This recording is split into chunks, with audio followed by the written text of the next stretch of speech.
Afternoon, everybody. Hello. How are you? Good to see all of you. Thanks, Caroline. Heading into Alaska, a lot of the focus in the talk was on this trilateral meeting between these three leaders.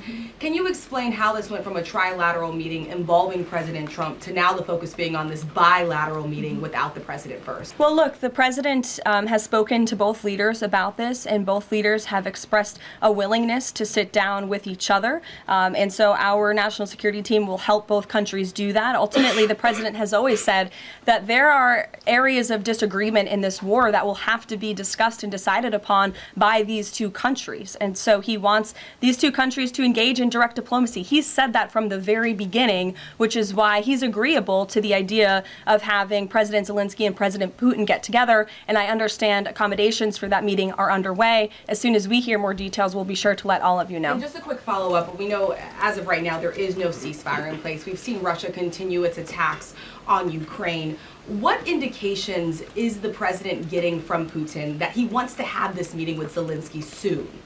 Because he spoke to him directly yesterday. And he expressed that sooner rather than later. He spoke to that directly yesterday, and the president put that in his statement that he gave to all of you, the news media, knowing you'd be asking following that conversation in the effort of transparency. When you said earlier about Putin agreeing to the meeting, the Kremlin seemed to indicate that Putin did not firmly agree to a bilateral.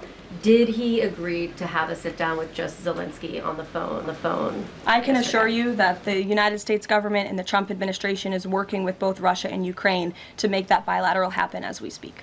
I understand that the White House is working and allies are working to make this meeting happen, but did Putin promise to do a meeting with Zelenskyy, a direct meeting, in the coming weeks? He has, and I just answered that question for you. Franco.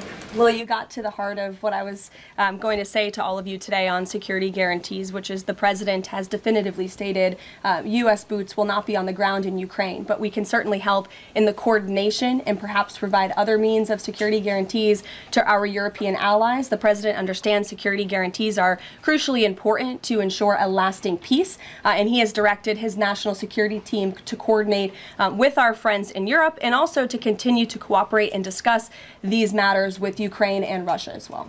Caroline, now have the Russians responded at all? I know we spoke with President Putin last night. What has been their response? Because we've heard some reports from the Kremlin and others saying they're unequivocally against NATO troops on the ground. Well, look, the president continues to have these conversations with both leaders. Those conversations took place in Anchorage, Alaska, again yesterday with the Europeans and President Zelenskyy, and he has directed his team to come up with a framework for these security guarantees that can be acceptable to help ensure a lasting peace and end this war. I know the president said on Fox News this morning that he's partially seeking peace in order to get to heaven. Was he joking, or is there spiritual motivation behind his peace deals here? I think the president was serious. I think the president wants to get to heaven, as I hope we all do in this room as well. Annie. Thanks, Caroline. I'm just shifting gears